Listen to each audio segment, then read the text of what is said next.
સમાચારોમાં આગળ વાત કરીએ તો સાબરકાંઠાથી આ સમાચાર જ્યાં પ્રાંતિજના મજરા ગામે જૂથ અથડામણ થવાનો આ મામલો સામે આવ્યો છે। સમાચાર સાબરકાંઠાથી જ્યાં પ્રાંતિજના મજરા ગામે જૂથ અથડામણનો મામલો સામે આવ્યો। ભૈરવ મંદિર અને જૂની અદાવતમાંથી મોટું ઘર્ષણ સર્જાયું હતું।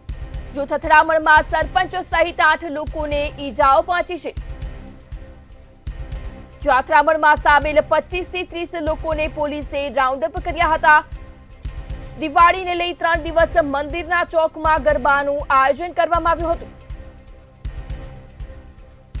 સમાચાર સાબરકાંઠાથી જ્યાં પ્રાંતિજના મજરા ગામે જૂથ અથડામણ સર્જાઈ હતી। ગરબાના આયોજન પહેલા જ ગામમાં જૂથ અથડામણ સર્જાઈ। સમગ્ર ગામમાં પોલીસનો મોટો કાફલો તૈનાત કરવામાં આવ્યો। આ જૂથ અથડામણમાં સરપંચ સહિત 8 લોકોને ગંભીર ઈજાઓ પહોંચી છે। જ્યારે અથડામણમાં સામેલ 25 થી 30 લોકોને પોલીસે રાઉન્ડ અપ કર્યા। દિવાળીને લઈ 3 દિવસ મંદિરના ચોકમાં ગરબાનું આયોજન કરવામાં આવ્યું હતું। જ્યાં ગરબાના આયોજન પહેલા જ ક્યાંક જૂથ અથડામણ સર્જાઈ। સાબરકાંઠાથી સમાચાર જ્યાં પ્રાંતિજના મજરા ગામે જૂથ અથડામણનો આ મામલો સામે આવ્યો। ભૈરવ મંદિર અને જૂની અદાવતમાંથી મોટું ઘર્ષણ સર્જાયું હતું। ત્યારે જૂથ અથડામણમાં સરપંચ સહિત 8 લોકોને ઈજાઓ પહોંચી છે। બનાસકાંઠા જિલ્લાના પ્રાંતિજ પોલીસ સ્ટેશનના મજરા ગામમાં ગઈકાલ રાતના 10:30 આસપાસ બે જૂથો વચ્ચે અથડામણનો બનાવ બનેલ છે। જેમાં પોલીસ સ્ટેશન ખાતે FIR રજીસ્ટર કરવામાં આવેલ છે।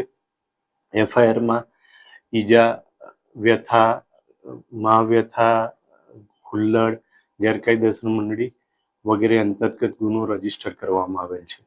તેમાં 60 વ્યક્તિઓના નામજોગ ફરિયાદ છે તથા તેમની સાથે એટલે ટોટલ કુલ 110 થી 120 વ્યક્તિઓ વિરુદ્ધ ફરિયાદ દાખલ કરવામાં આવેલ છે।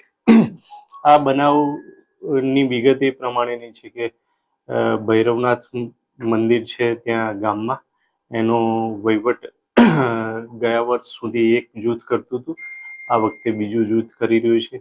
અગાઉ થોડા વર્ષો પહેલા એક જૂથની દીકરીના લગ્ન અન્ય જૂથની વ્યક્તિ સાથે થયેલા છે।